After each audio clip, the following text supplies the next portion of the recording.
Hey, how's it going, Chris? Today I'm going to be drinking Copper Donkey. It's a beer from Spokane, Washington, not too far away, based on the classic Moscow Mule, which I have absolutely no idea what that means. But it's flavored with ginger. I know that a lot of things have been going on lately. A lot of very interesting political things. Hillary Clinton barked. Got to bring that one up. But I don't actually want to talk about that. We've been talking that a lot, and we're going to be talking it a lot more, especially as Super Tuesday draws closer.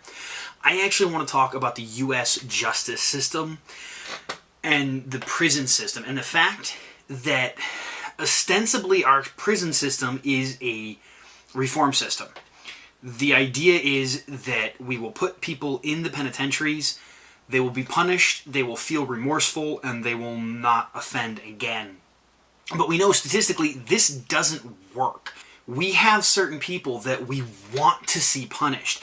I'm not sure if you're familiar with the affluenza kid. The affluenza kid is a kid who got drunk at 16 years old, was driving, killed 4 people, and injured 9 others. He was put on probation, of all things, for 10 years because he successfully pleaded affluenza. Apparently, affluenza is, I'm such a spoiled brat, I don't know right from wrong because my parents are terrible. And this is the kind of person I want to see punished. And that's what our penitentiary and our penal system is good for, is for punishing people.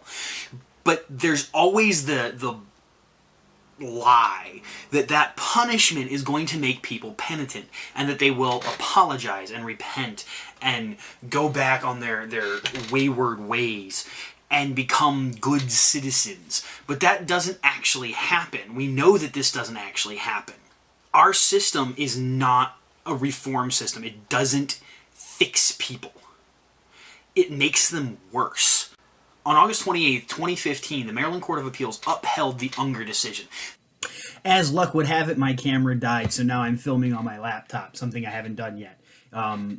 Anyway, what I was trying to say was that on August 28th, 2015, the Maryland State Court of Appeals upheld the State v. Wayne ruling that the judges and the lawyers were no longer advisory only for the jury, that the law was actually in the hands of the jurors. Previously in Maryland, it was the jury's decision whether or not somebody was guilty. And I know that seems like that's the way it should go, but they weren't given any instructions by meet that bar of a reasonable doubt. They could just decide because, they looked guilty. Which is an amazing thing because it turns out there's going to be hundreds, over 200 prisoners that are going to be released from life sentences because they should not have been given life sentences. We've also recently in the U.S. judicial system decided to decrease the mandatory minimum sentences for nonviolent drug offenses. There are people who are serving life sentences for relatively minor drug charges. This is a major drain on the taxpayers because we have to pay to keep them there.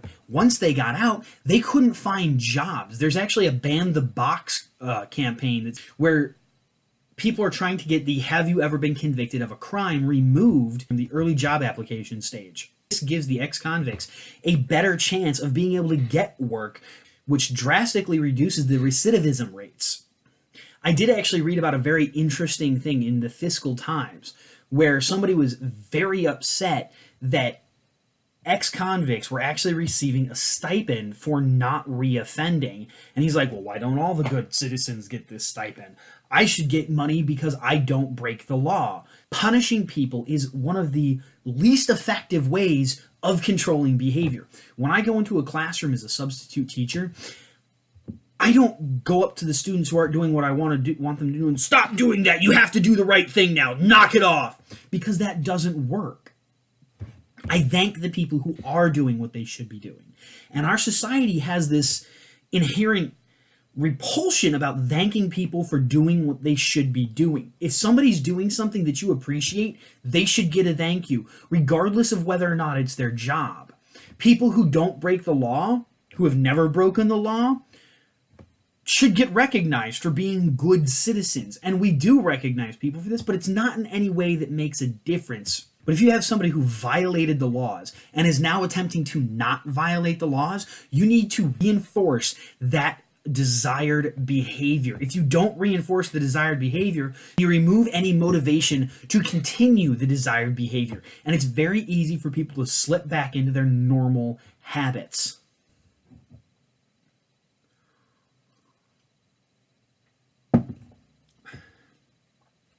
I think part of the reason why this is so important to me is because I was a bad kid. I did very poorly in high school. I was on a path to end up in jail at some point. And I managed to turn my life around with the help and support of my family and my friends. And there are many, many people who do not have that support network. And if we don't give them that support network, then we cannot expect our punitive justice system to reform these people. Our society wants to punish criminals. We don't want to reform them.